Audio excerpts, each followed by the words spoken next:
הנה מה טוב. הנה, הנה. הנה, הנה. הנה מה טוב. There are those of us who carry years. There are those who tarry years. There are those who are born to us. There are those who come to us. And there are those who know their dream. And those who dream to know. הנה מה טוב ומה נעים, שבת אחים גם יחד.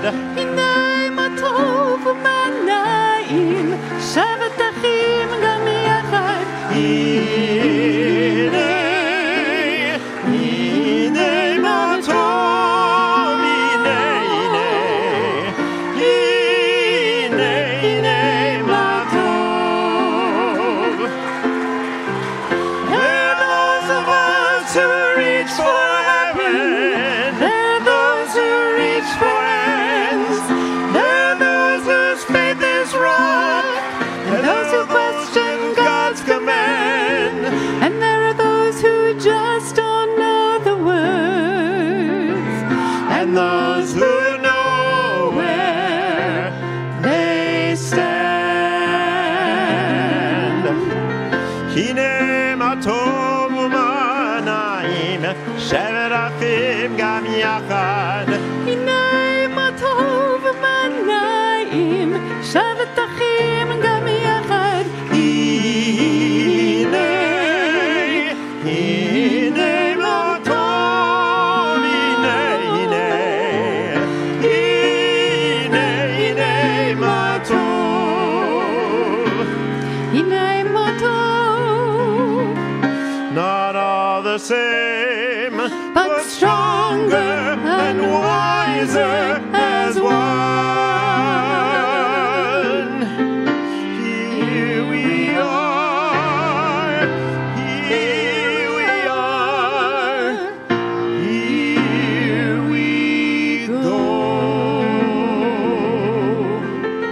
There are those of us who live on clouds. There are those who live on earth. There are those who will never change. There are those who find rebirth. And there are those who see where we've been. And those who know where we'll go. הנה מה טוב ומה נעים, שבת אחים גם יחד. הנה מה טוב ומה נעים, שבת אחים גם יחד. הנה, הנה מה טוב. Here we are, here we go. הנה מה טוב.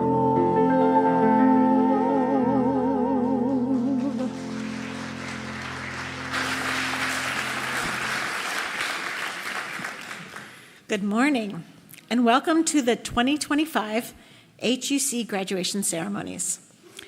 What a thrill it is to be here with you, our graduates, our alumni, our honorary degree recipients, our staff, faculty, and administrators, local and national, our supporters from our boards of governors and advisors, the URJ and the CCAR, our friends, all of our families who are here to honor and celebrate the incredible achievements of these glorious individuals in front of me, our live streamers who are participating online, the spirits of those who are dear to us, whose memories we hold especially close in this moment of celebration. To all of you, welcome. While I have your attention, I will ask you to please make sure that your cell phones and other devices are on silent throughout the proceedings of our ceremony so that we can be sure to both hear and do as need be. Thank you. Recently, there has been a lot of talk about time, how we live in interesting times, how these times are unprecedented, how these times are like earlier times, how these are the times of our lives. This week's Torah portions, it's a double header this week, and the end of Leviticus and Bechukatai, describe lots of details about the specificity of measurements, of time, of weight, of property, of debts, of the value of people. But unsurprising for anyone who has been in a classroom with me in the last decade, I feel a real draw to that first section on time. Using the pattern established by the creation story, 6 days of creative work, 1 day of rest, the text outlines a series of periodizations. 6 years of creative work, then in the 7th year, rest. For you, for your workers, for your animals, and for the land. You will have, Moses relates to the people of Israel, a sabbatical. I like the sound of that. Moses assures the people of Israel not to worry. There will be blessings enough in the 6th year to ensure harvest for 3 more years. Keep marking time so that a rhythm is established. He goes further. Count 7 weeks of years, 7 times 7, to 49 years. More counting, more keeping track, more measuring of time, until the 50th year, a year of complete rest. Not just a sabbatical, but a jubilee, a sounding of trumpets to mark the year of years, the year of rest.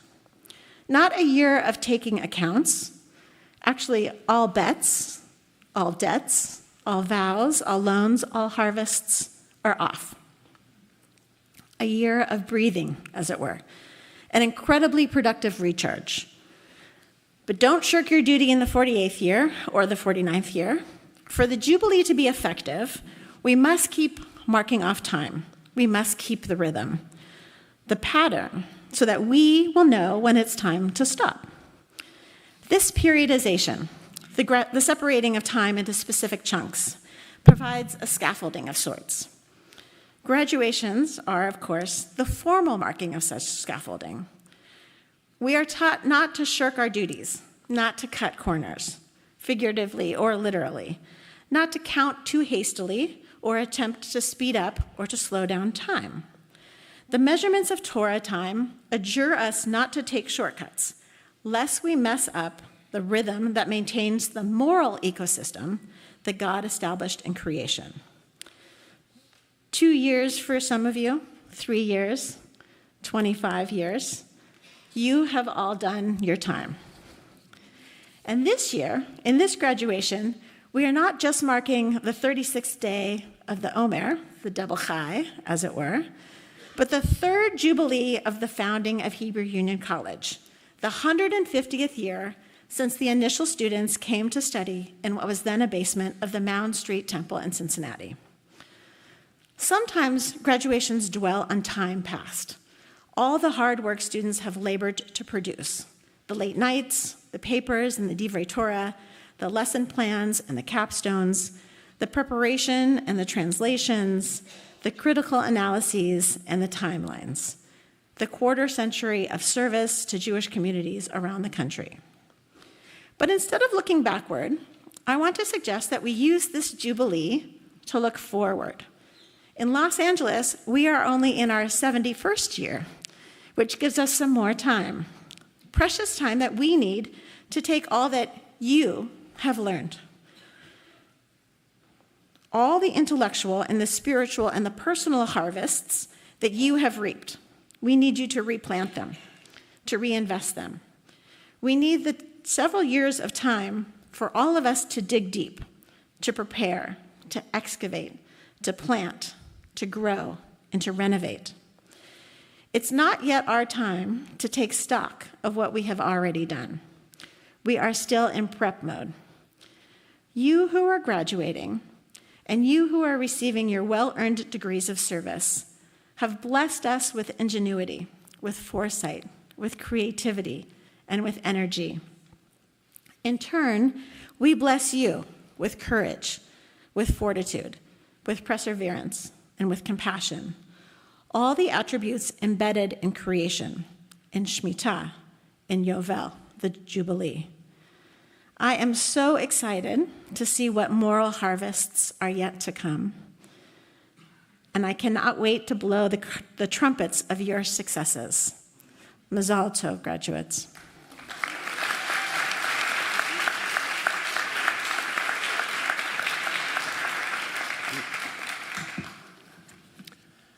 My name is Joshua Garraway. I am the Dean of the HUC Jack H. Skirball campus here in Los Angeles. Graduates, honorary degree recipients, faculty, friends, honored guests, I would like to reiterate Professor Hochman's welcome to the 2025 5785 graduation ceremony of the Hebrew Union College Jack H. Skirball campus.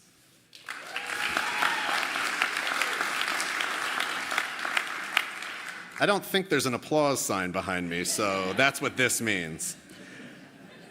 I would like to begin our formal time together this morning by making special mention of the song to which our graduates just processed.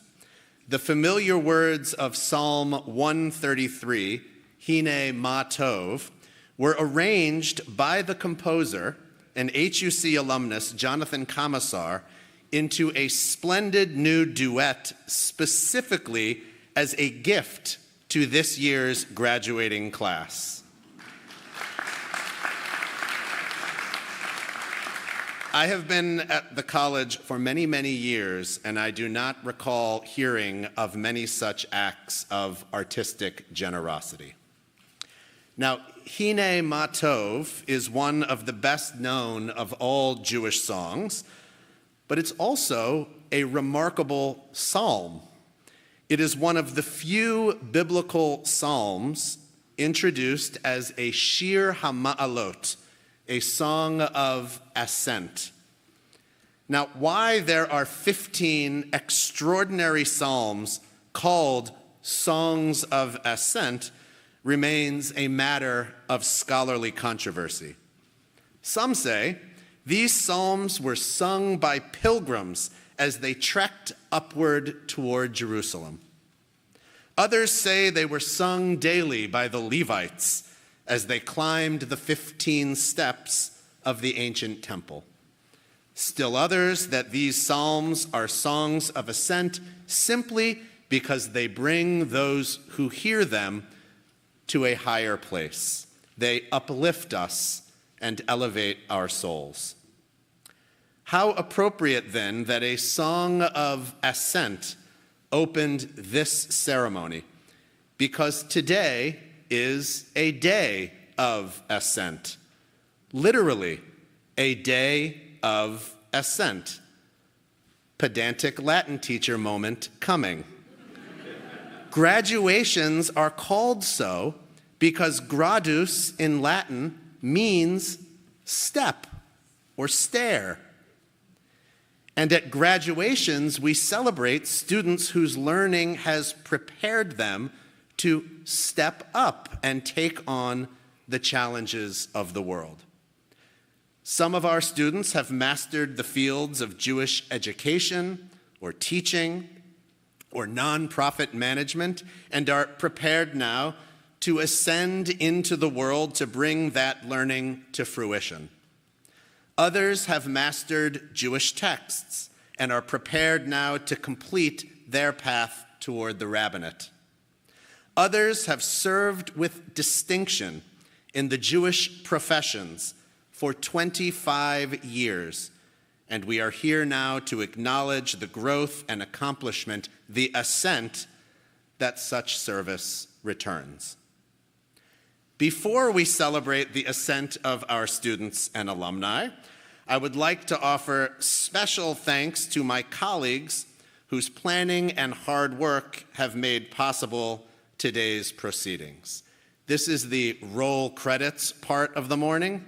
It takes a while, but I promise you, all of these people did something really important or are doing something really important to make all of this happen. And first and foremost, I don't know, is the lady over here on the left side in the, I'm going to do my best guess at aqua-colored. This is Yvette Jaffe, who makes all of this happen. It is not easy because we are not on our campus, so planning all of this at another location is really a feat, and so I am daily appreciative of the hard work of Yvette. For the remainder of the names, I hope maybe we'll hold our applause until I give you the gesture. That's gesticulate if you're interested in ancient languages. All of these people are also incredibly important, starting with Ken Rosen, who is here, but I'm not going to try to find him, the director of our student life and campus culture, Michelle Lenke, our National Rabbinic Fieldwork Coordinator and Rabbinic Mentoring Director, our Director of IT, Andrew Durbin, and his team, Eric Ruiz, Edgar Rivera, and Marcus Villegas, our Coordinator of Graduate Education Programs, she is here somewhere, Lauren Rosenblum, and Lou Borenstein, the Rabbinical School Administrative Assistant, our Senior Director of Recruitment and Admissions, who is actually departing us to go join Temple Isaiah in Los Angeles, that is Rabbi Adam Allenberg, and our incredible student workers, Hannah B.W., she has a real name, but that's what she goes by, Levi Gettleman, Yael Green, Ziva Gunther, and Molly Leibowitz.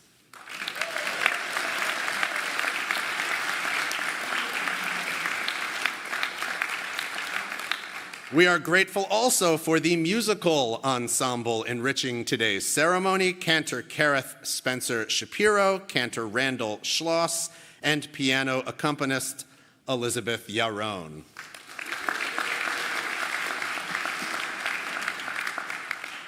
The captioning that is behind me and video transmission of this ceremony is made possible by the hard work of Dan Tater from Get Launched, Lauren Schechter and Jackie Gutierrez from Total Caption, and the members of their teams. The beautiful photos of this event you will see in the coming days are courtesy of Curtis Dahl.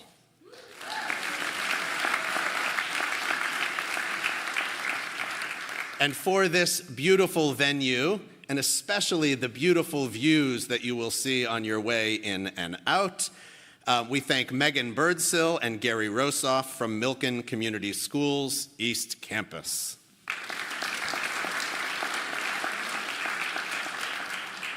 And lastly, I would like to extend a welcome to the many leaders of the Hebrew Union College who are joining us today. President Andrew Rayfeld, whom I will be calling forward in a moment, as well as several members from his executive team.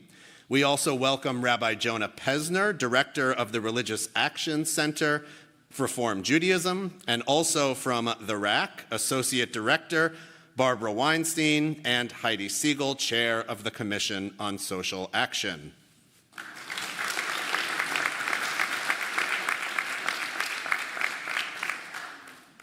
And also, Carrie Davidson, a member of the Board of Governors and chair of HUC's North American Board of Advisors, along with several other governors and advisors, most of whom I see, Paul Beck, Jennifer Kaufman, Matthew Lockheim is not able to join us, Amy Perlin, Rabbi Zachary Shapiro, Carol Sterling, Carl Thurmond, Marcy Zellico.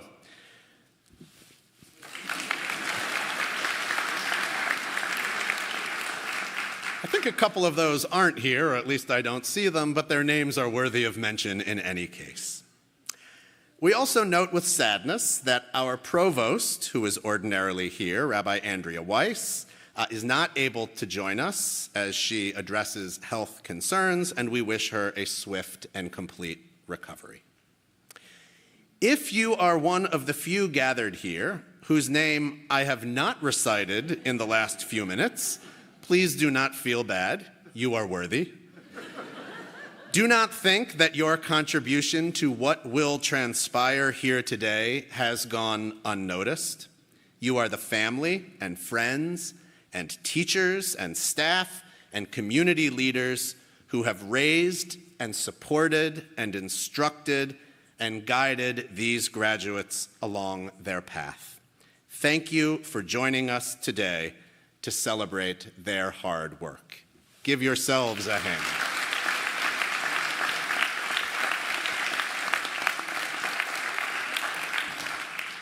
And without further ado, it is now my privilege to call upon our president, Andrew Rayfeld, to deliver a charge to our students and to introduce the recipients of the honorary doctorates in humane letters.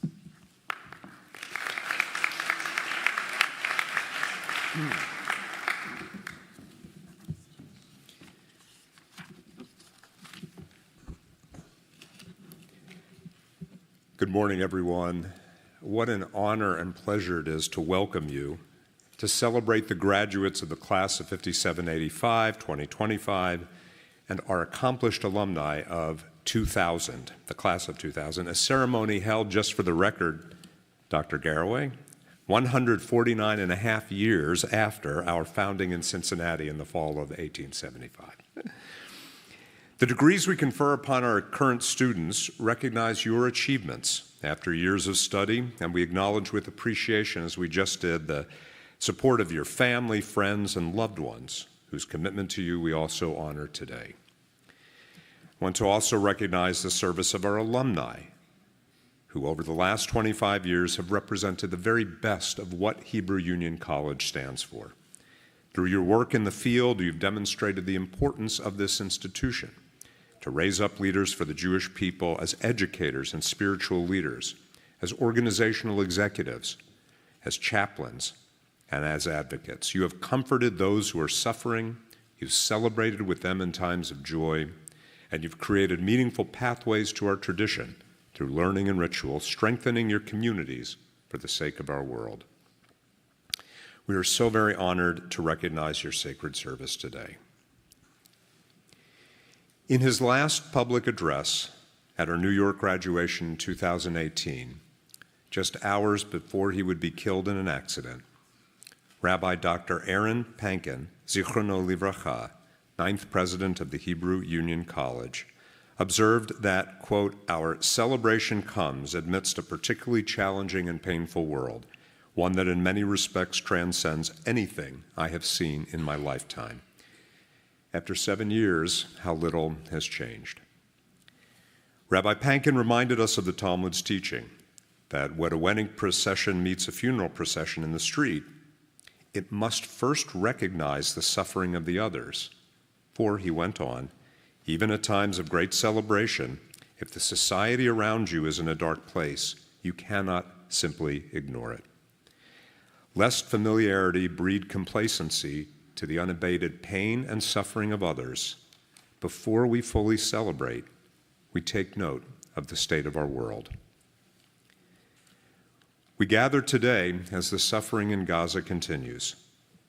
We recognize the approaching 600th day of captivity for at least 24 hostages still alive in Gaza. The loss approaching 1,000 of Israeli soldiers. We remember the slaughter of 1,200 in Israel on October 7th, each targeted for the sin of purportedly being Jewish, no matter their actual identity. And tens of thousands of Palestinians who have now been killed, others who are being starved, their homes and region decimated because of Hamas's barbarism. Our hearts are breaking for the enormity of their suffering, recognizing that it will take generations for the many peoples who for centuries have called that land their home to recover this historic trauma still unfolding. We pray that the hostages are released soon and that peace swiftly descends upon the region. The pain we feel in Israel comes also from Jewish religious extremism. Last month, Jewish extremists attacked participants at a joint Israeli-Palestinian memorial ceremony held at a Reform congregation in Ra'anana, seriously injuring 2 leaders of our movement, Rabbi Chen Sfoni, a graduate of HUC's Israeli rabbinical program, and Orly Eretz Lechovsky, the director of the Israel Religious Action Center, the counterpart to Rabbi Jonah Pesner, who's with us. We wish them a refuah shlema, a complete recovery. HUC joined our reform movement partners in Israel in strongly condemning the violence aimed at those advancing shared society and pluralism in Israel, a goal that HUC has been actively pursuing in various programs, including Rikma, our master's degree program in Jewish pluralism education that we operate with Hebrew University, with HUC's Teachers Lounge, an innovative program that has trained over 200 Jewish, Christian, and Muslim teachers on our Toby family campus in Jerusalem, now expanding throughout all of Israel. And the darkness of our days is reflected also in the continuing erosion of democratic norms in Western democracies, including here in the United States. The rise of anti-Semitism, notably on several college campuses, and let no one excuse that anti-Semitism with defenses of academic freedom, along with the attempt at the same time by those in power to use the very real threats to our people and the conditions that it places undermining scholarship and education. Let not them use that as an cynical excuse to undermine the very ideals of openness and academic exploration that contributed so mightily to our vitality and security, and that made American universities in particular the envy of the world, as drivers of innovation through scholarship, catalysts for forming democratic citizens, and pathways to economic opportunity and the flourishing of the human spirit for all. As reason slumbers, the demons of an earlier age are being called forth once again to torment our world. My friends, I fear we are watching in real time as the principles of the Enlightenment and modernity, the very principles of Reform Judaism that this institution and all modern democracies have stood for, are being overcome for a second time. We saw this once before. We saw this when Romanticism and unbridled nationalism of the 19th century led to the horrors of the early 20th, 2 world wars and the Shoah. As Reformed Jews, we recognize that our faith must be bounded by reason, that our commitments to Jewish life and peoplehood are valuable not just for their own sake, but to expand our field of empathy as well, first to members of our tribe, as it were, and then radiating well beyond to the care of all. It is because our commitment to Judaism must also advance universal ideals that our particularism must always, always be limited by the very ideals towards which it aims, the good and the sacred, the beautiful, the right, and the just. For when the pursuit of the individual, the group, or national self-interest is unconstrained, justice becomes what the strong can impose upon the weak, might becomes the standard of right, and demons of an earlier age are called forth to torment the world once again. Though the wedding procession must note the grief of the mourners, the Talmud also makes clear that the funeral procession must give way to the wedding party. As President Pankin explained, that is what it means to be part of our Jewish community, to mourn when we must, and never to forget, but to build anew in brighter, more meaningful ways. And so let us celebrate, and truly there is so much to celebrate here today. Hebrew Union College has become the largest academic institution exclusively devoted to the formation of Jewish leaderships on an academic model, serving modern Jewish communities around the world. And innovation continues even as we enter our 150th year in all aspects of academic program design. Academic innovation and excellence is driven by our provost, Rabbi Dr. Andrea Weiss, a scholar of biblical Hebrew, who will be stepping down after 7 years of dedicated service as provost to lead our seminary programs when she returns from medical leave this June. Andrea, we wish you a refuah shlema and look forward to your return. Since 1972, Hebrew Union College has served as the Jewish Studies Department of the University of Southern California. And I recognize with appreciation the contributions and service, the leadership of Dr. Leah Hochman, Associate Professor of Jewish Thought, who's completing 15 years of leadership as director of our Lockheim School of Judaic Studies at USC. Leah, you have grown the program significantly, and through your work, shepherded with the then Dean Dr. Josh Holo at the time, but really through the connections that you made, were instrumental in creating a 25-year historic agreement ensuring our future at USC through 2047. We look forward to welcoming you back full-time in the classroom after a well-deserved sabbatical. Thank you for your service.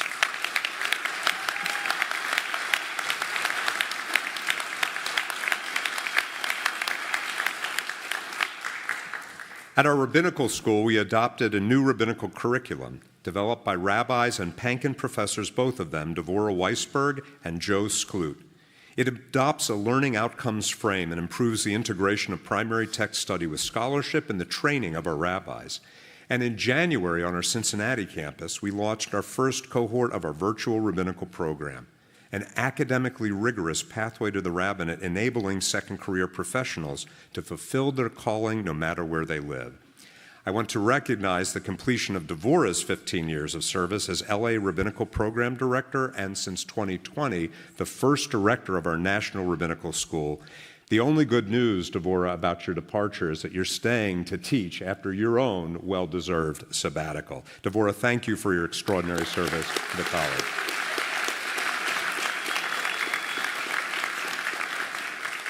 Our Zelikow School of Jewish Nonprofit Management continues to thrive thanks to the leadership of Rabbi Dr. Shirley Idelson, who is not leaving.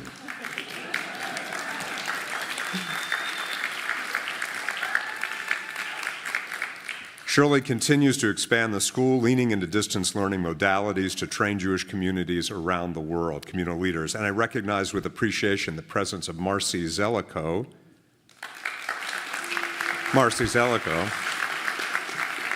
Secretary of the Board of Governors, and her husband Howard. You have made such contributions lasting, not only in philanthropy, but also as Secretary of our board. Thank you, Marcy.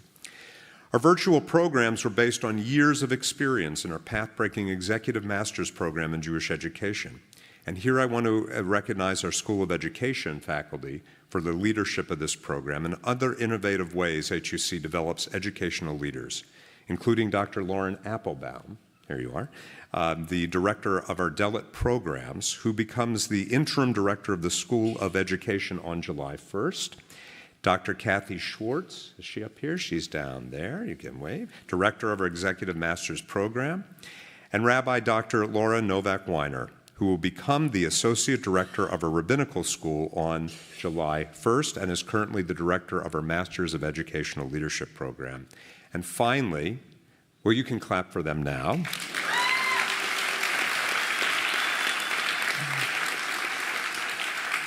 And finally, a special note of great appreciation to Dr. Miriam Heller-Stern, who at the end of June will be leaving HUC after 9 years of inspiring and extraordinary leadership during an incredibly challenging and transformational time.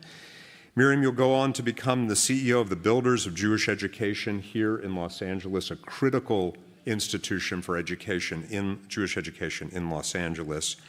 You are honored and respected not just as for your leadership here, but as a global thought leader in partners around the world. You will be missed, and we are grateful for your extraordinary and visionary service and grateful for our continuing collaboration as you enter the real world, as they say. We wish you great success. Please.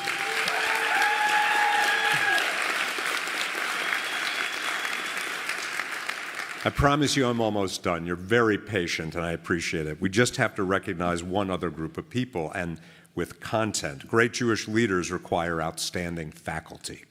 And I want to recognize with pride just a few of the recent major scholarly accomplishments of our faculty here.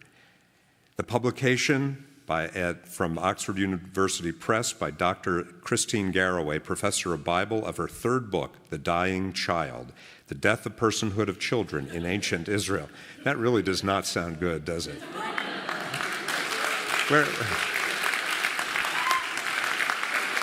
I know she's here, but she has 2 or 3 healthy children. You do have healthy children. I mean, okay. The forthcoming publication this year of Michael Rahm's first book, Brazilian Belonging, by Stanford University Press. The promotion by Dr. Sivan Zakai, Sarah Esley, Associate Professor of Jewish Education, to full professor, coming just a year after the timely publication of her book, Teaching Israel, Brandeis University Press.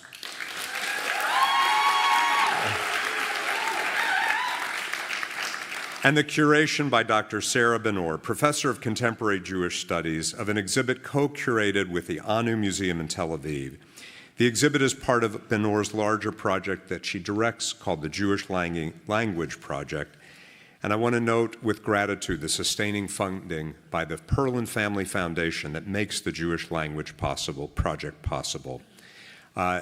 Congratulations, Sarah, for your work. And thank you, Perlins. To our faculty, your teaching, service, mentorship, and scholarship are the backbone of our institution, the soul of our classrooms, the heart of what makes HUC what it is, and we thank you.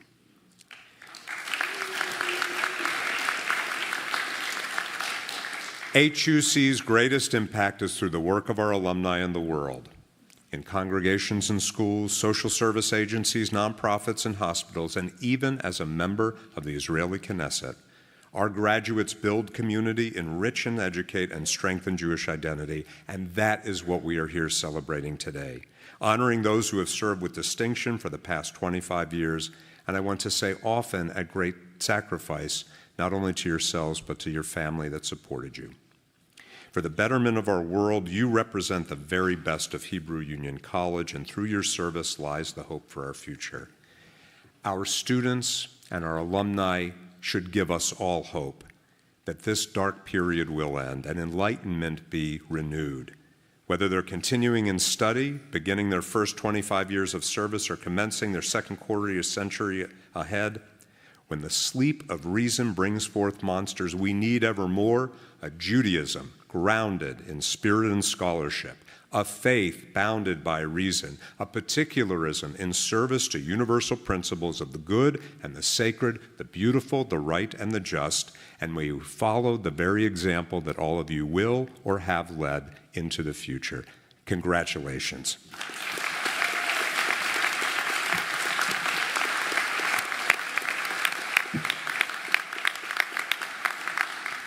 It is now my pleasure to present our Honorary Doctor of Humane Letters degrees to two distinguished individuals, Jennifer Brodke Kaufman and David N. Myers, who will present the graduation address.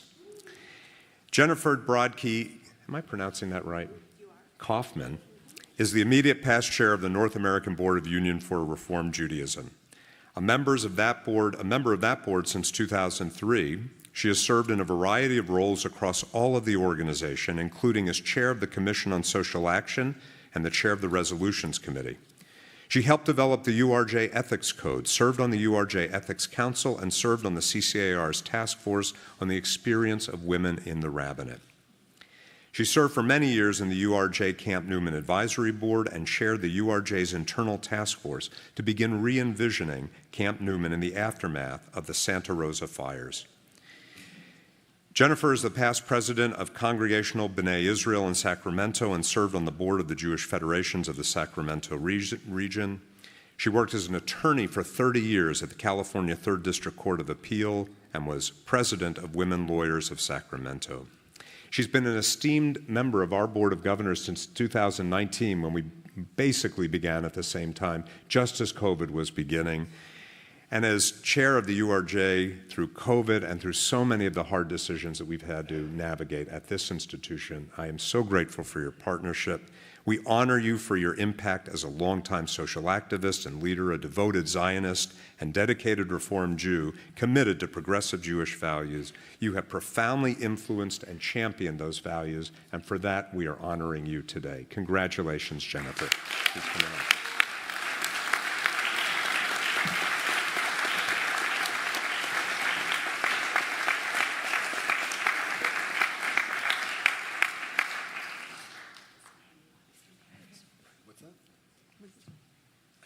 Okay.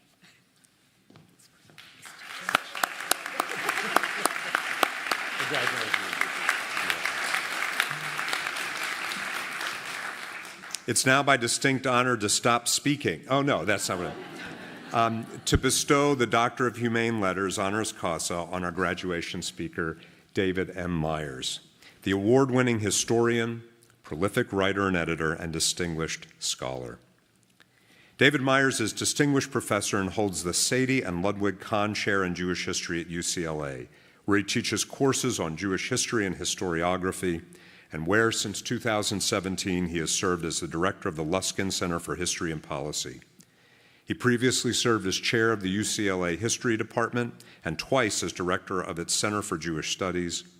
He received his A.B. from Yale College in 1982 and completed his doctorate at Columbia University in 1991. Myers has written extensively in the fields of modern Jewish intellectual and cultural history, editing or co-editing 12 volumes, and is the author of 6 others, including Reinventing the Jewish Past and Jewish History, a very short introduction, both by Oxford University Press, and with Naomi Stolzenberg, American Shtetl, which won the 2022 National Jewish Book Award in American Jewish Studies. Since 2003, Myers has served as co-editor of the Jewish Quarterly Review and is an elected fellow of the American Academy for Jewish Research and the Los Angeles Institute for Humanities.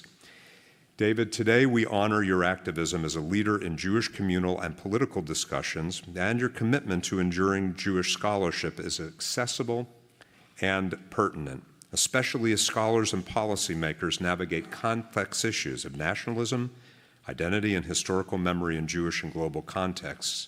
And over the last 18 months, after the loss of your beloved and our beloved David Ellenson of blessed memory, former chancellor of this institution, just so grateful for the partnership that you are engaging with us, planning conferences to continue to honor his memory. Mazal Tov and our heartfelt appreciation for gracing us, and it's our honor to bestow this honorary doctorate to you. Would you welcome David Myers?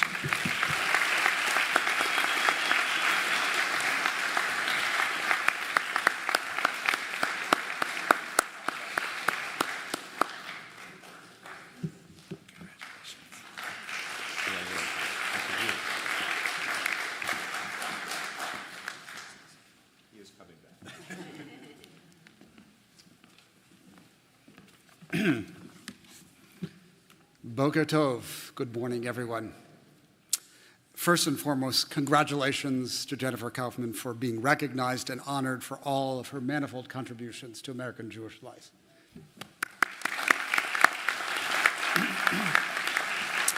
I'd like to begin my remarks with an expression of gratitude to President Andrew Rayfeld for the invitation to speak to you. President Rayfeld, your commitment to inclusivity in our community is an inspiring act of leadership. In particular, thank you for upholding the spirit of open discourse that has so animated Jewish learning and life. I also want to express my thanks to the entire HUC community, and especially to you, treasured graduates, who represent the future of Jewish cultural and spiritual life in the United States and beyond. For the past 150 years, the college has skillfully navigated the ever-shifting boundary between tradition and modernity.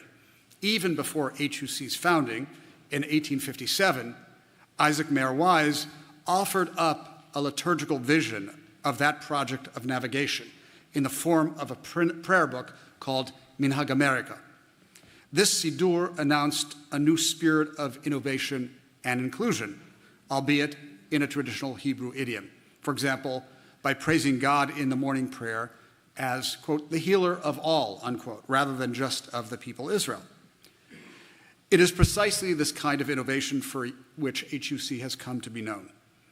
And it is precisely this kind of innovation that liturgy has continually and somewhat surprisingly exhibited over the course of centuries. And here, I must mention another person to whom I owe great debt of gratitude, Rabbi Dr. David Ellenson, the late president and chancellor emeritus of HUC. It was David who taught so many of us to regard liturgy as a revealing barometer of social and cultural change. I never studied with him at HUC, but it was at HUC in LA that I found my first intellectual home shortly after moving here from the East Coast in November 1988. Every day, as my wife began her teaching career at the USC Law School, I made my way to a carrel in the wonderful Francis Henry Library, and there I wrote my doctoral dissertation. It was at HUC that I found a soulmate in David Ellenson, who quickly became a dear colleague, conversation partner, mentor, friend, brother. At that point, it was not liturgy, but rather German Jewish intellectual history that occupied our attention, along with family, basketball, politics, and contemporary Jewish affairs, all of which were shared passions. David was that exceptionally rare individual whose brilliance, worn ever so lightly, never came at the expense of kindness. It seems like an almost impossible combination, and yet for David, it was simply the way of being in the world. The Ellensonian precept, to strive always to be adan l'chafsachut, to err on the side of generosity and kindness, is an example from which we can and should continually learn and practice. Because, as the Stanford psychologist Jamil Zaki has shown, kindness is a practice that can be cultivated, refined, and deepened, much like and indeed connected to mindfulness. Practice can move us away from a posture of rigidity toward greater malleability with which to exercise kindness. We can change, Zaki reminds us, but we must practice. Practice is a point I'd like to stay with for a minute. As you, future educators and communal service professionals, make your way out in the world, you will benefit from discovering, honing, and exercising a spiritual practice that can center you in the midst of your overstimulated, multitask-filled lives. It can also provide refuge from the all-consuming and ever-distracting social media platforms to which so many of us are addicted. It may be yoga, meditation, or somewhat closer to home, prayer that offers that retreat. The practice for me is prayer, which over the years has become an essential daily exercise. At the heart of my practice is what the rabbis called simply hatfilah, the prayer, referring to the Amidah, the sprawling, multi-part string of benedictions that forms the centerpiece of the daily Shabbat and holiday liturgies. David Ellenson would teach us that, like all forms of liturgy, the Amidah, which literally means standing, underwent change over time. For example, in the hands of Reform, Conservative, and Reconstructionist reformulators who added the names of the matriarchs to the first of the Amidah blessings in the respective prayer books. What does the Amidah offer by way of spiritual practice? It allows me the precious opportunity to stand in solitude, but in the presence of community. It allows me the most concentrated daily dose of serenity, synchronicity between mind and body, and welcome pause from the ceaseless mental list-making that is broken only by frequent lapses of memory as I turn to my computer or phone to add an item to the list, only to lose track of what I wanted to record in that fateful split-second pivot. Do you know what I'm talking about? It's also the content, not just the performance of the Amidah that compels. Admittedly, not all of the blessings land the same way. I often dwell a bit longer on those passages that activate for me what the medievals called imitatio Dei, the impulse to imitate the best of God's attributes. Thus, the sixth blessing, which speaks of God as Chanun Hamarbeh Lisloach, merciful and bountiful in forgiveness, calls to mind the imperative of kindness. And the 11th, which describes God as Melech Ohed Tzedakah Umishpat, reminds us of our unending quest for righteousness and justice. When thinking of the qualities reflected in these blessings, we are reminded of the depth and durability of the wisdom of the ancient liturgists. But truth be told, I've spent a fair bit of our time discussing the Amidah not only as an invitation to recall these values or to cultivate your own spiritual practice. I have an ulterior motive. It is because of a meaning of the Hebrew word other than the prayer. This connotation emerges out of a very different context than the first, the darkest days of Jewish history in the 20th century, when Nazi Germany and its allies were acting on their ghastly plan to annihilate European Jews. As life in the ghettos of Poland became more and more constricted in the early 1940s, a remarkable phenomenon emerged. Jews demonstrated a will to live by holding at bay the seeming inevitability of their tragic end.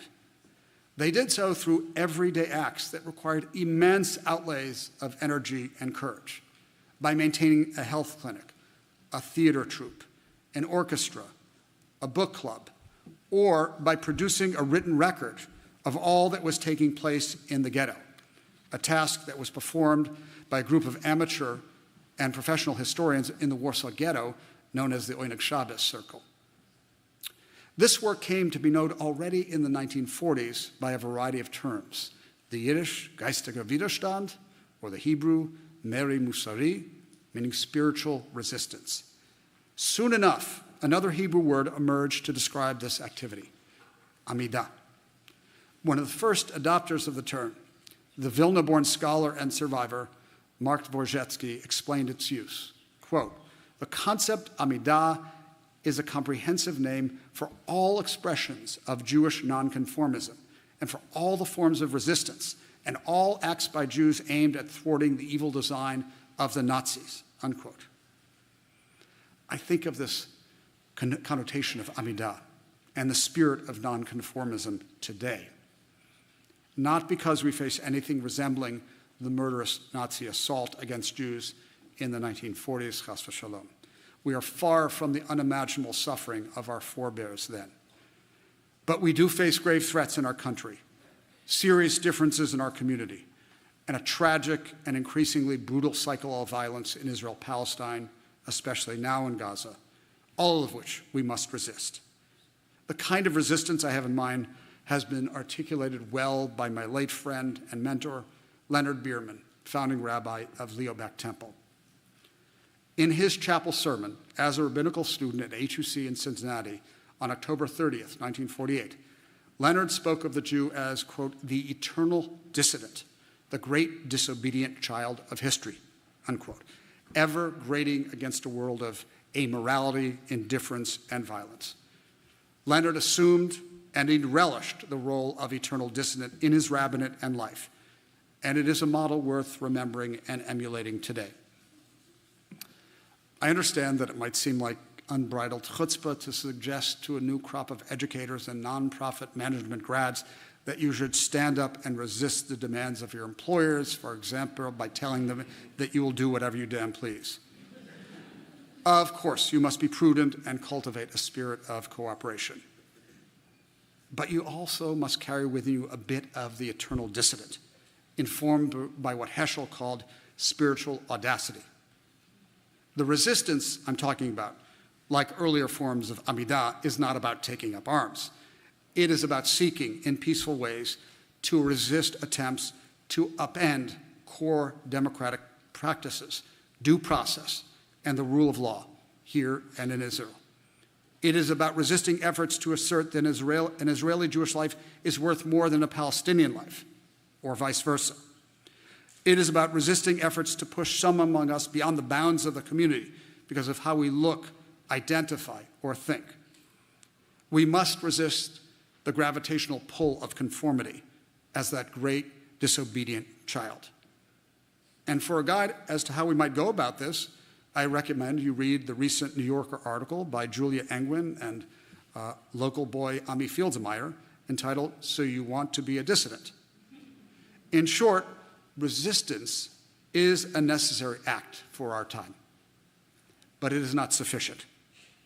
For we are not only disobedient children, we are also mature adults, or so we aspire to be. In this regard, I am compelled by the familial image offered by Mara Benjamin, the scholar of Jewish thought and leading feminist theorist, in her book, Obligated Self.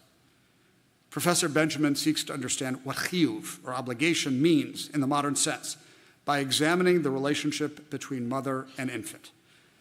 Just as the baby is singularly dependent on the mother, so too the mother's autonomy is constrained by the obligation of caring for the infant, but only partially so because the mother also possesses agency.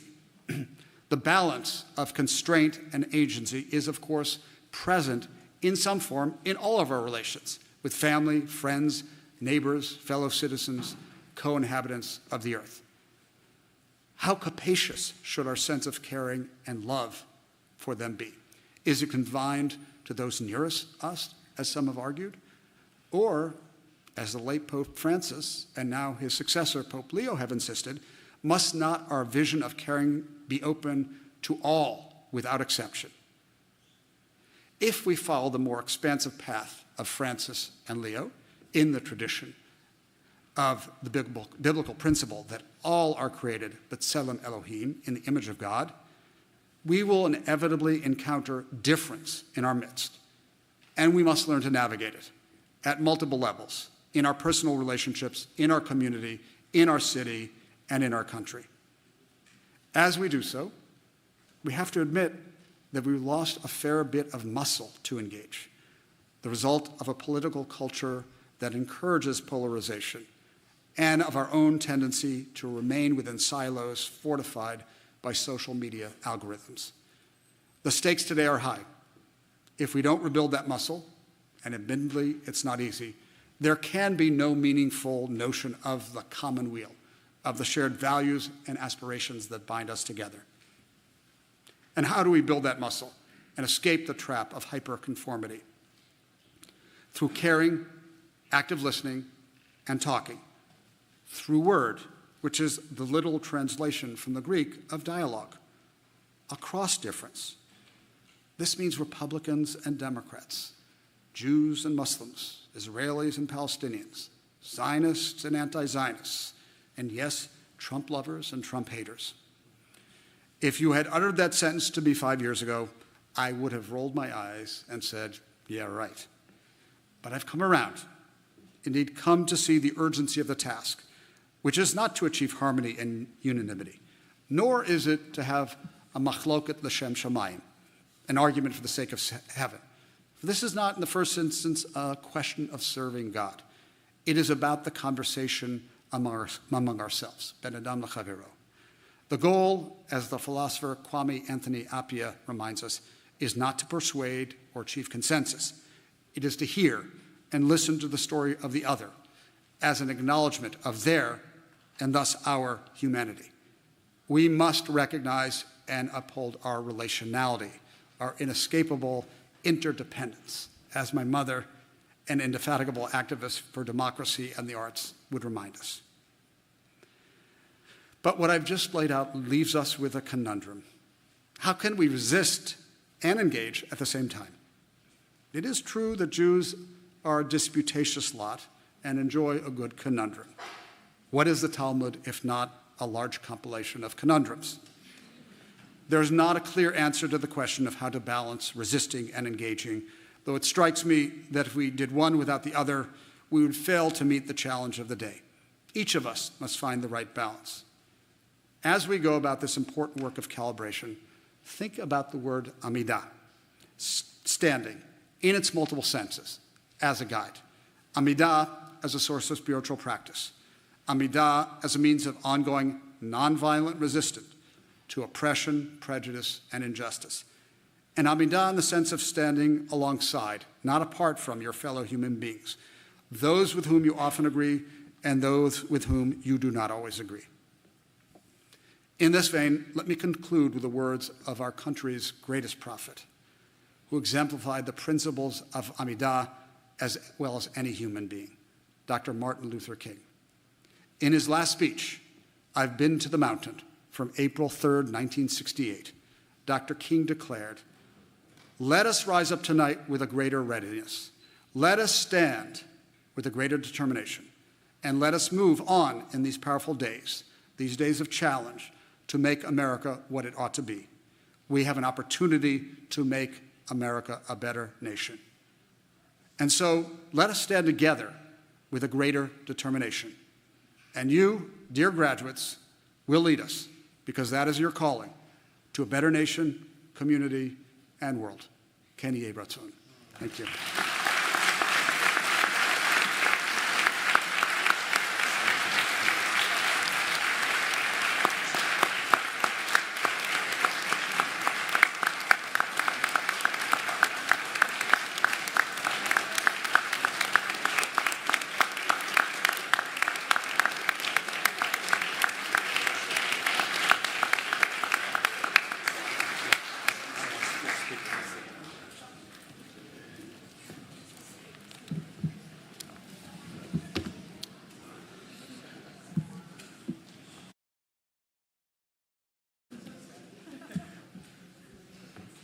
Thank you, Professor Myers, for that wonderful address, and especially for your remarks about Rabbi David Ellenson.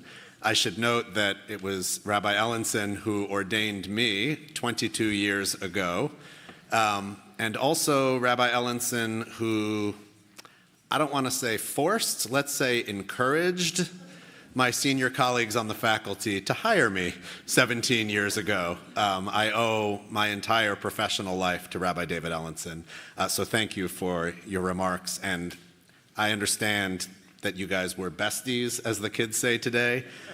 What that tells me is that you choose your friends very wisely, and so does he.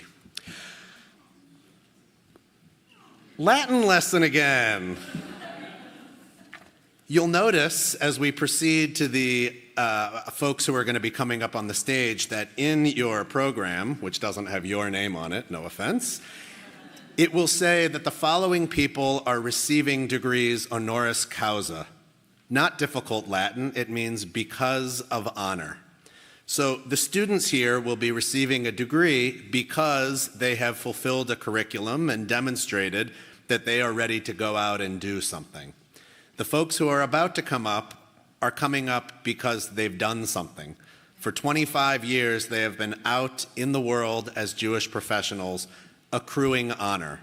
And today, it is our privilege and our pleasure and our honor to bestow that honor upon them. And so, now the formal language, I now call upon Dr. Rayfeld, president of the Hebrew Union College, to join me for the presentation of the 25-year alumni honorary degrees. I invite this year's honorees for Doctor of Divinity, Doctor of Jewish Religious Education, and Doctor of Jewish Non-Profit Management, honoris causa, to please rise and line up at the base of these flimsy and narrow steps. That's my warning.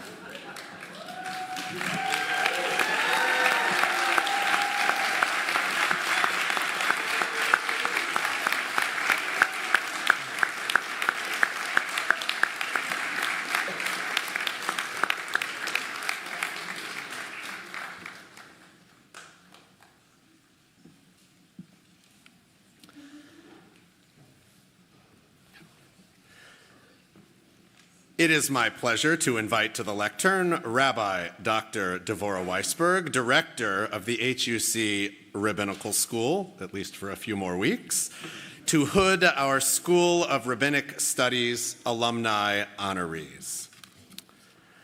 Elisa Schwartz Ben Naim.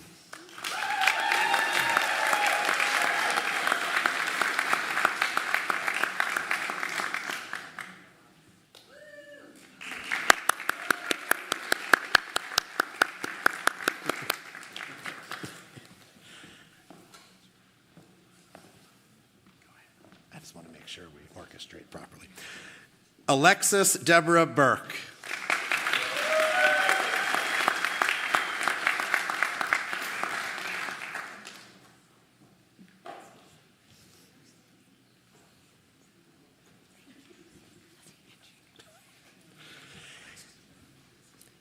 Karen Michelle Greenberg.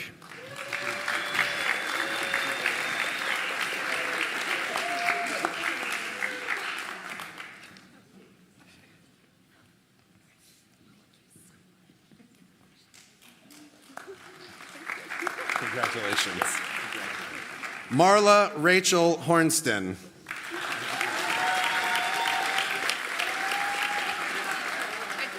can call them once they pass you. Okay. Congratulations. And Daniel Jonathan Moskowitz.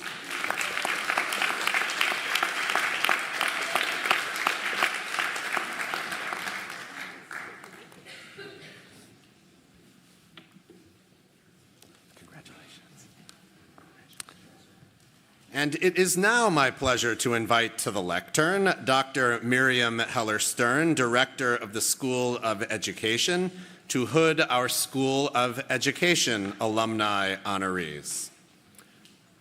Sharon Esther Amster Brown.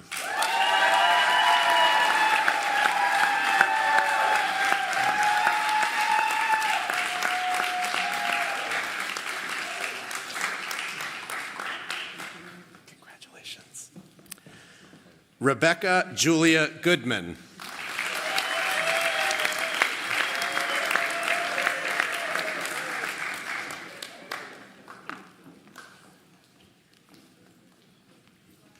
Congratulations. David Joseph Lewis.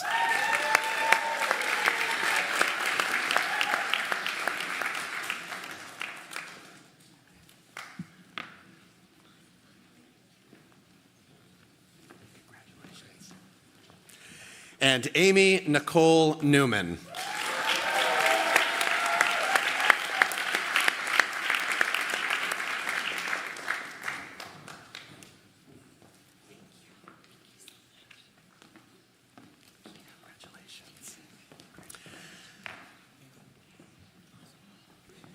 And it is now my pleasure, I get a lot of pleasure here. It is now my pleasure to invite to the lectern Rabbi Shirley Idelson, director of the Zelikow School of Jewish Nonprofit Management, to recognize our School of Jewish Nonprofit Management alumni honorees. Karen Blank Bird.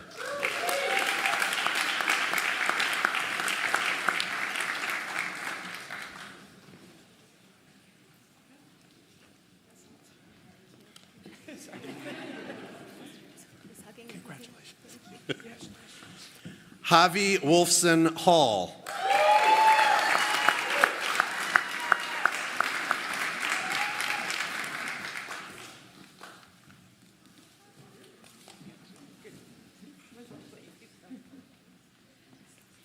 Congratulations. Dana Eileen Katz.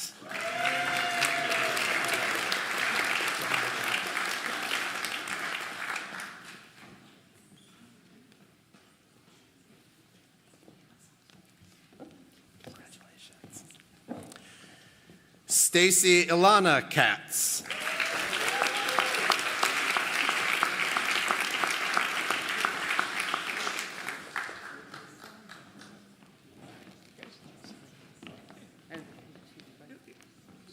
Thank you. And Joy Sisiski.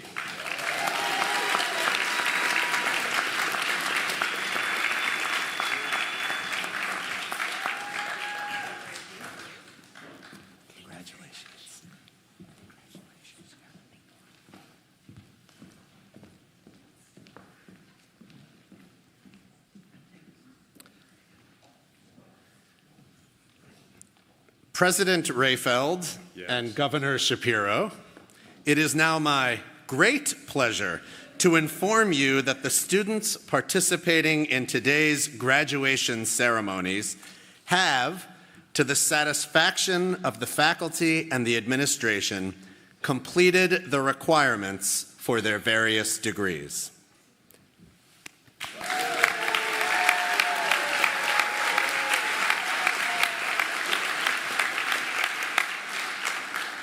I now call Rabbi Shirley Idelson, director of the Zelikow School of Jewish Nonprofit Management, and Mandy Richardson, associate director of the Zelikow School of Jewish Nonprofit Management, to present the candidates for the Master of Arts in Jewish Nonprofit Management and the Master of Science in Organizational Leadership and Innovation. Candidates, please rise and line up at the base of the steps.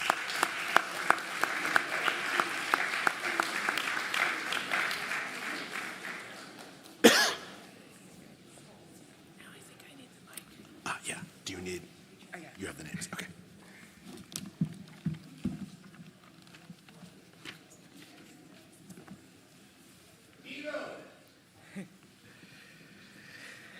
President Rayfeld and Governor Shapiro, it is my honor to present our candidates for the Master of Arts in Jewish Nonprofit Management. Sebastian David Feldman.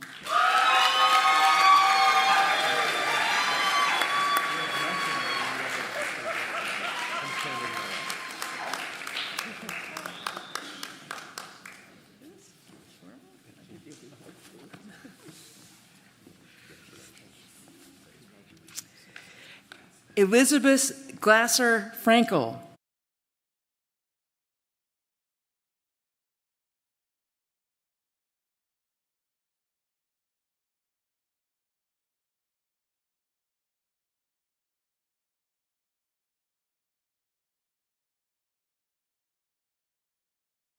program at work.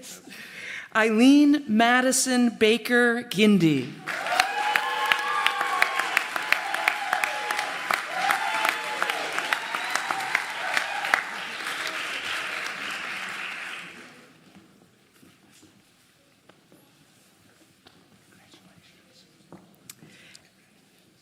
Allison Michelle Granite.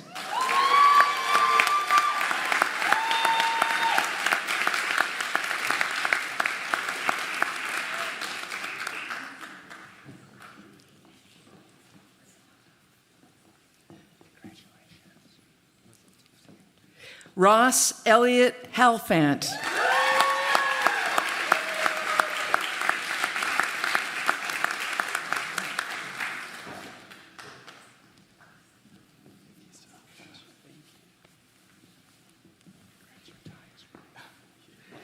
Ashley Nicole Jones.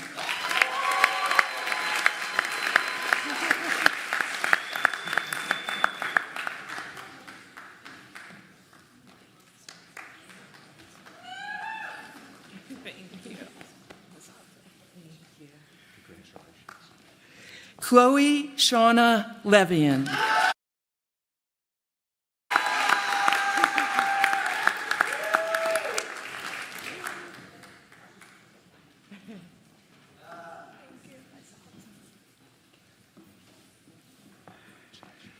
Rebecca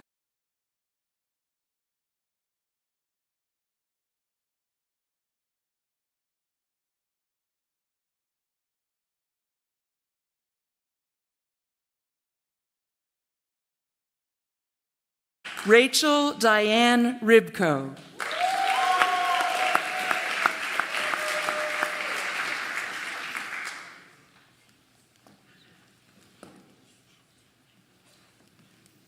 Thank you so much, Rabbi.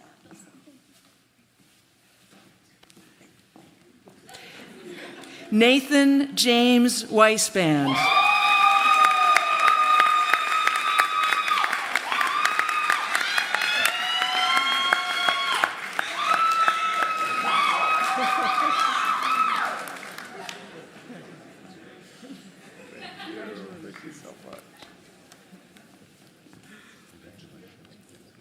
Danielle C. Williams.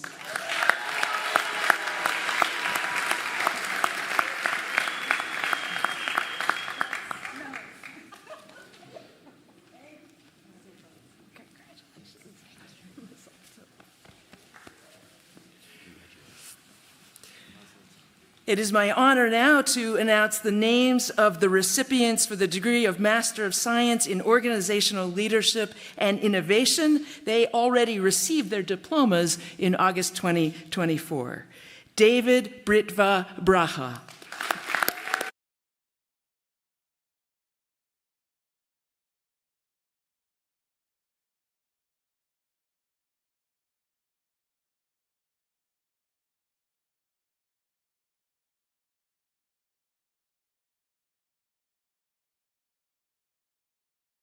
Avi Levy.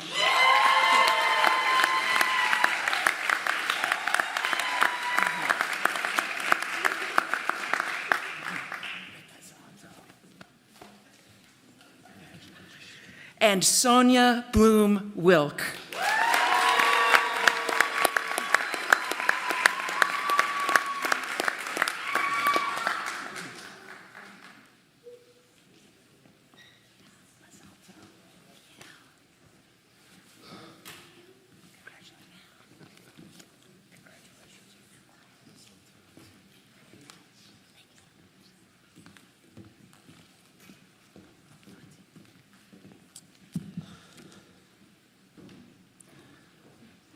I am filled with joy to call upon Dr. Miriam Heller-Stern, Director, School of Education, Rabbi Dr. Laura Novak-Weiner, Director of Master of Educational Leadership Program, and Dr. Lauren Applebaum, Director of DELIT Programs, to present the candidates for the Master of Educational Leadership and Master of Arts in Teaching. Candidates, please rise and line up at the base of the steps.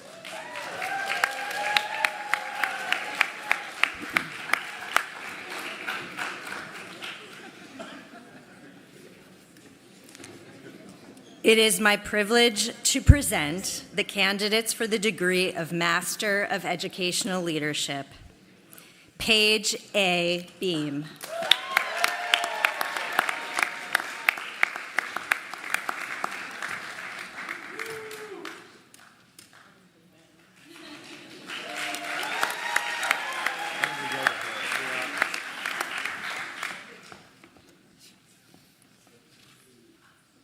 I'll give it to you later. Okay. I can put it right here. Thank you so much. Thank you.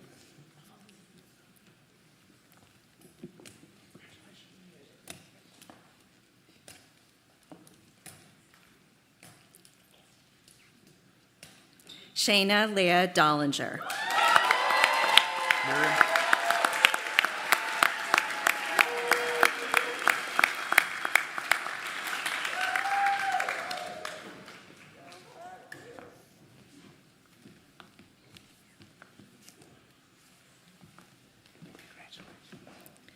Alyssa Rose Schwartz Fagelson.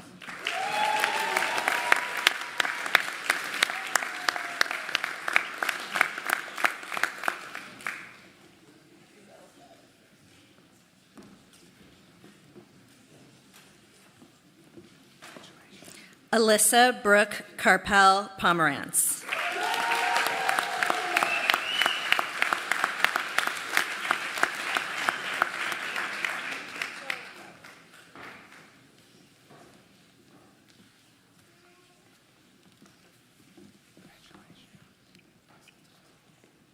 Hannah Lenore Carpel Pomerantz.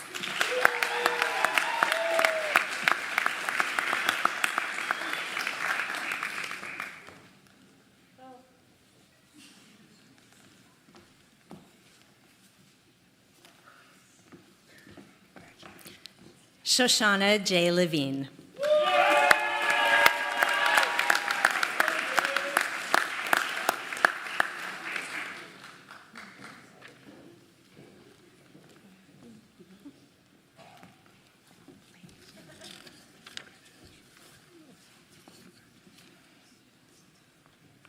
I'm honored to present the candidates for the degree of Master of Arts in Teaching. Sonia Deborah Franklin.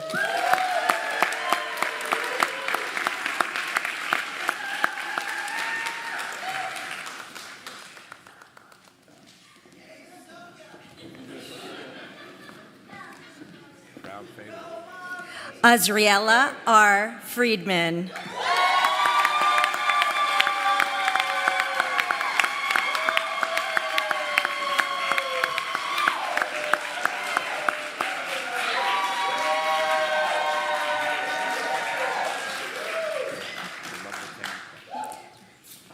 Zachary Joseph Miller.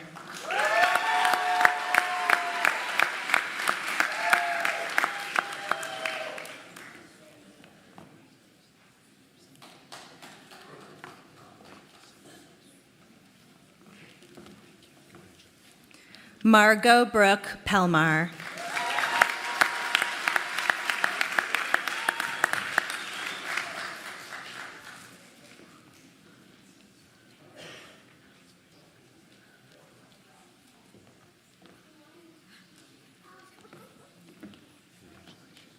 Justin Noah Shapiro.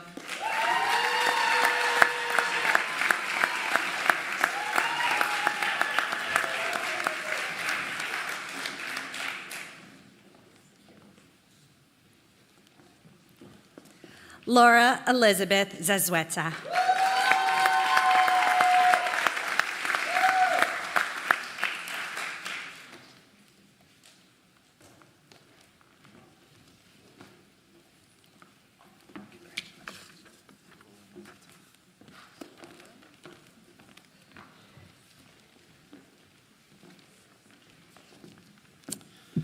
I now relish the opportunity to call upon Rabbi Dr. Devorah Weisberg, Director, Hebrew Union College Rabbinical School, to present the candidate for Master of Arts in Hebrew Letters. Candidate, please rise and step to the base of the stairs.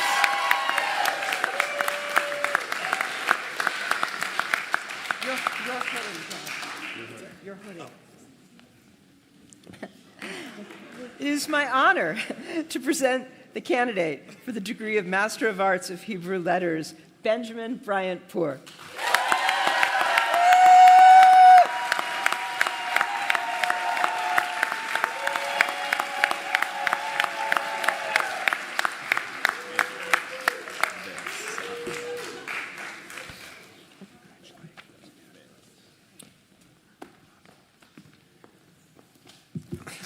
Running out here. With unsurpassing delight, do I now call upon Dr. Leah Hochman, Director, the Jerome H. Lockheim School for Judaic Studies, to present the name of the graduates with a Bachelor of Arts in Jewish Studies from the University of Southern California.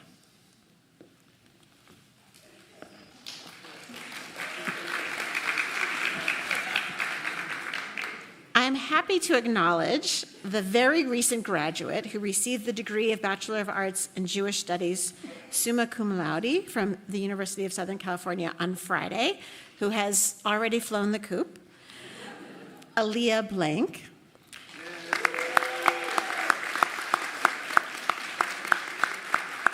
And also the graduates who completed minor studies in Jewish Studies from USC, who have also gone along their way, Aaliyah Grood, magna cum laude, and Ethan Stubington.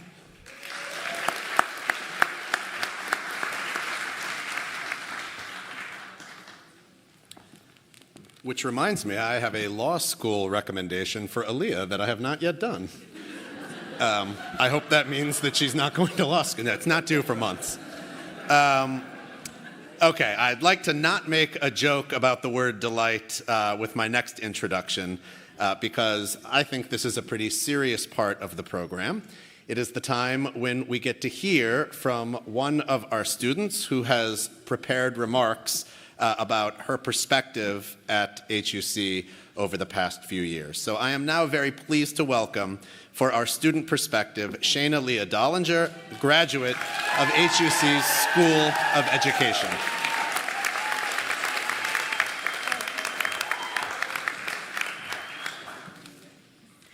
Three paintings adorn the walls of room 105 at the Hebrew Union College. They are images of the cosmos. Against backdrops of celestial darkness, bright, colorful clusters of light seem to be exploding, the light working to overcome the darkness. The Torah tells us that before God created the world, before there were animals or humans or the sun and the moon, there was only tohu vavohu, only galactic chaos. When you picture what tohu vavohu might have looked like, you are probably imagining something that looks like those three images in room 105. As we in the Ria Hirsch School explored Jewish education this year and our role in shaping it, we stared at these pictures of the pre-creation tohu vavohu. Each of us graduating today have spent our time at the Hebrew Union College learning how to make sense of the tohu vavohu. In the Masters of Educational Leadership program, we explored the challenges that educators face today in our class Teaching for Our Times. We examined how issues such as anti-Semitism, high levels of anxiety, and political polarization affect our learners.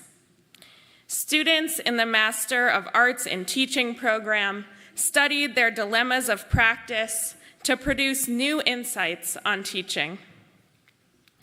Graduates of the Zellico School of Nonprofit Management navigated crises in their fieldwork by employing strategies learned from their many courses in leadership, entrepreneurship, and organizational development.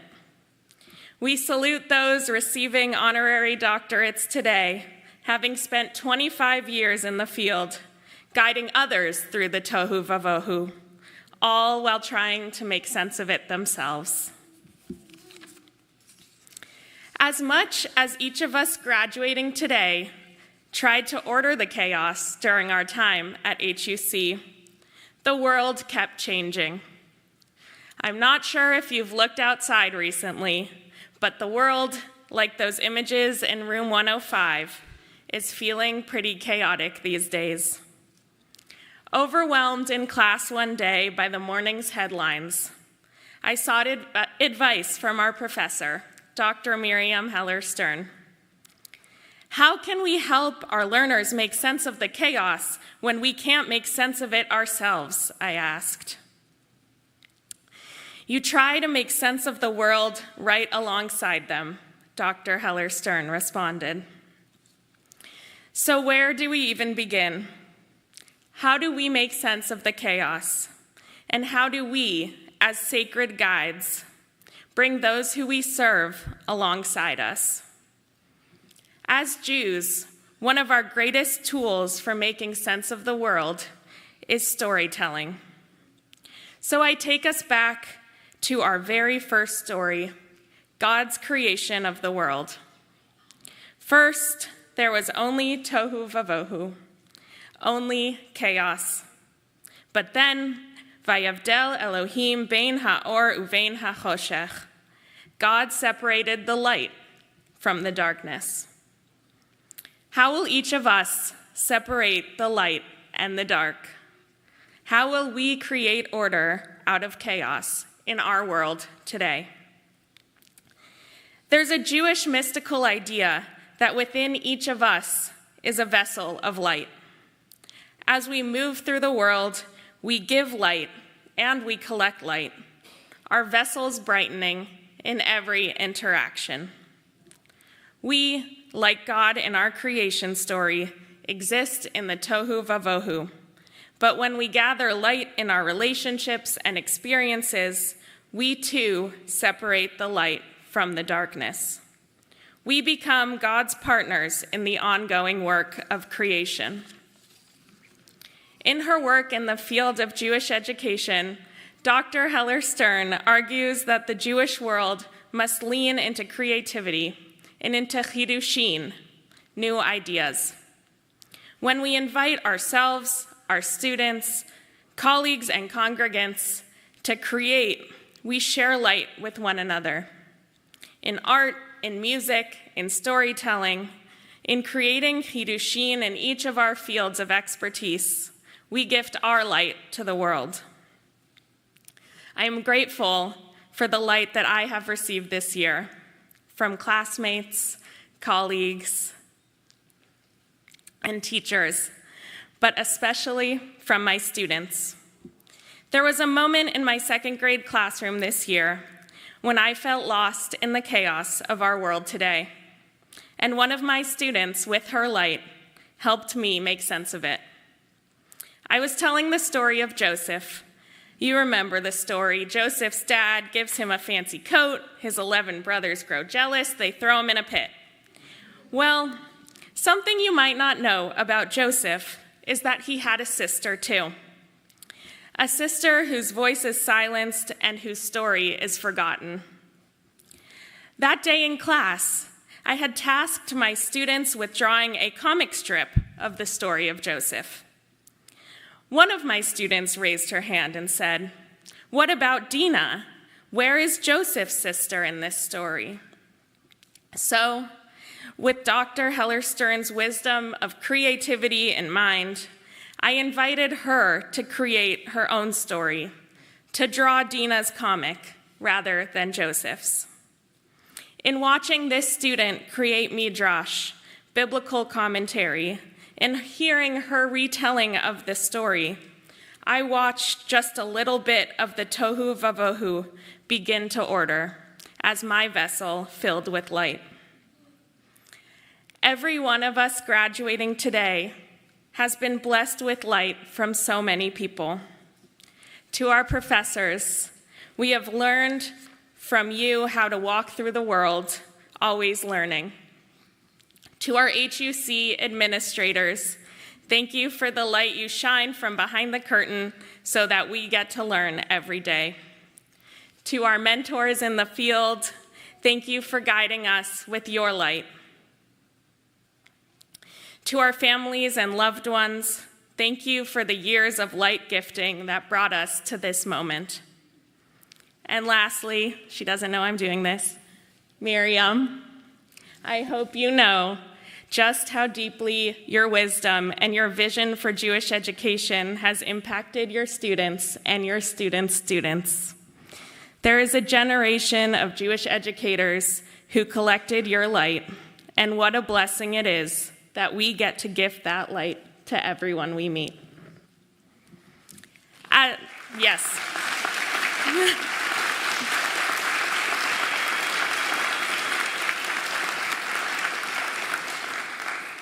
As we, the graduates, continue on our professional paths, we cherish all the light we've collected at the Hebrew Union College. Now, with vessels more full, we venture out into a world of chaos, ready to create.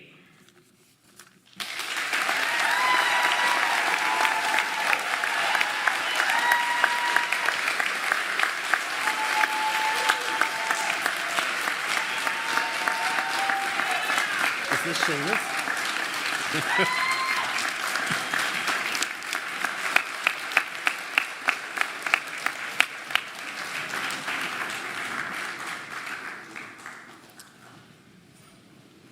Thank you for those beautiful words, Shayna. And Shayna and all the graduates, congratulations.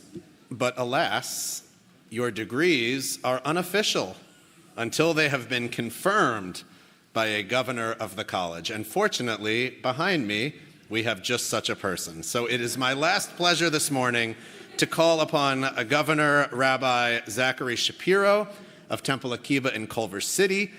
That's his day job, but more importantly in this context, governor of the Hebrew Union College, to confirm the degrees.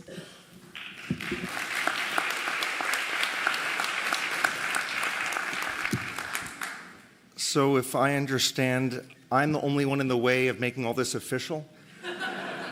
Excuse me while I prepare my notes now. Let me take a look at everyone.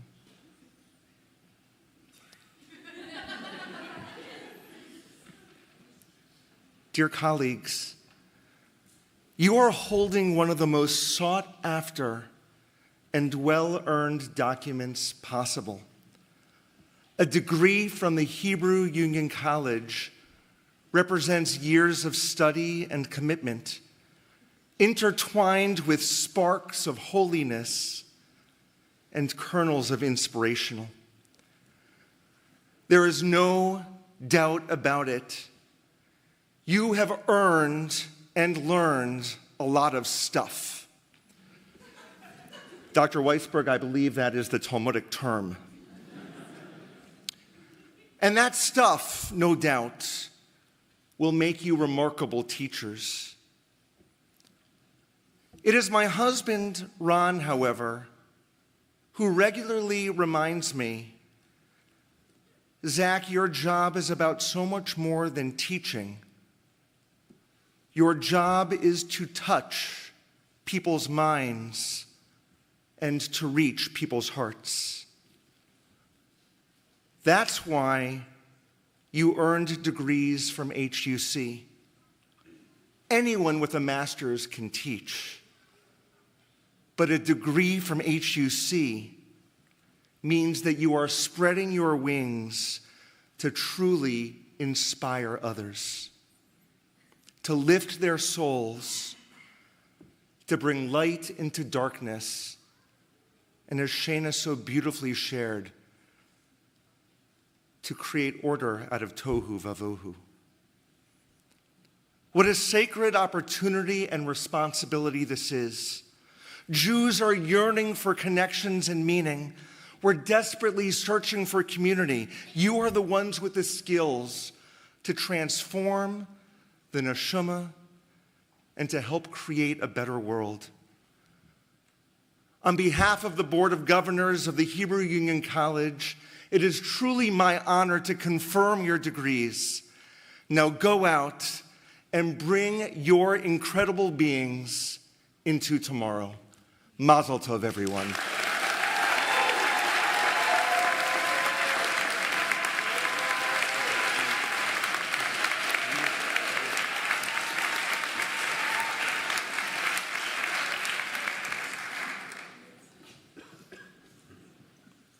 Somehow they gave me the final word.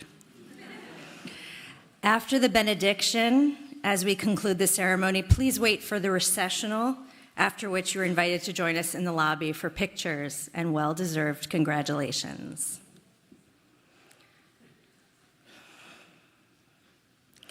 Today we celebrate dreams and potential. As the psalmist inspires in chapter 126, some might call it a song of ascent. Shir ha'ma'alot b'shuv Adonai et shivat Zion hayinu kecholmim. A song of uplift. We returned to Zion with the high hopes of dreamers. Hazorim b'dima berina yiktzoru. A familiar translation is, those who sow in tears will reap in joy. But I might offer, with a bit of poetic license, a shift in syntax. Hazorim b'dima berina. Those who sow with tears and with joy, yiktzoru. Those who sow with tears and with joy, they will reap the crops of a fully human, soulful existence. Looking out at the rows of dreamers, now with your colorful hoods to dress up those black robes, I offer you this blessing. Be brave enough to cry when you need to. It will give you the strength to be generous with your joy. Learn and teach others to hold the pain with the promise. Bring your full souls to your leadership and your work, for we are all the beneficiaries of your harvest. Hayinu kecholmim, we are planters and we are dreamers. We can dream, and with our determination to dream, we can heal. With prayers for healing for our dear ones, for our hostages and their loved ones, for all those suffering in needless distress, and for our fractured world. With your leadership and your teaching, may we be blessed with Rina. May joyous song again rise from the earth and uplift us all. Ken Yehi Ratzon, may it be so.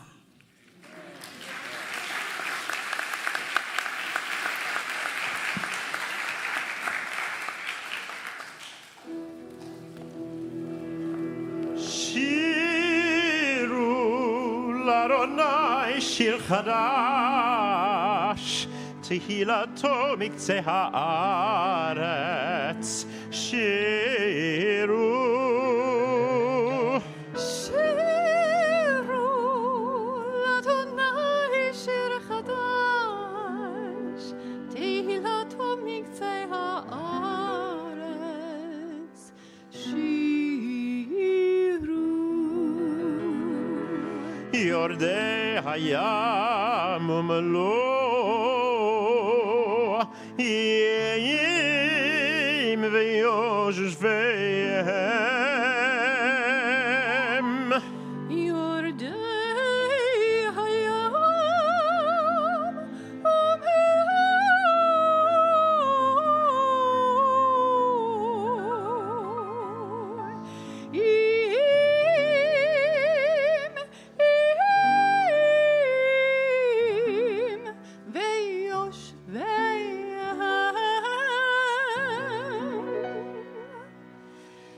שירו, שירו, שירו, שירו, שירו לאדוני.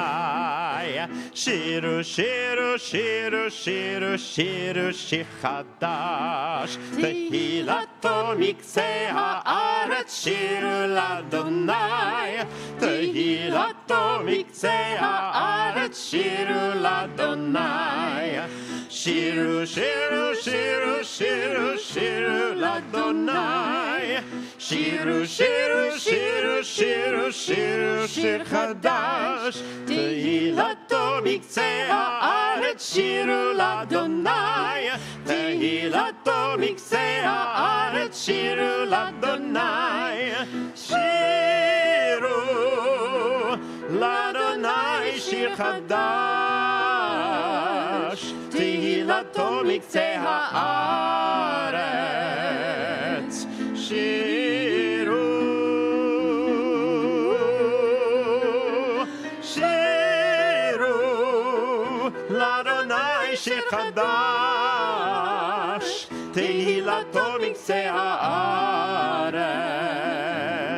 שירו, יודע ים ומלואו, הימים ויושביהם. יודע ים ומלואו, הימים ויושביהם. שירו, שירו, שירו, שירו, שירו לאדוני. שירו, שירו, שירו, שירו, שירו, שיר חדש, תהילתו מקצה הארץ. שירו לאדוני, תהילתו מקצה הארץ. שירו לאדוני. שירו, לאדוני שיר חדש, תהילתו מקצה הארץ. שירו,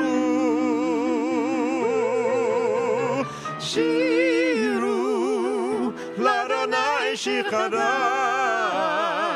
תהילתו מקצה הארץ. שירו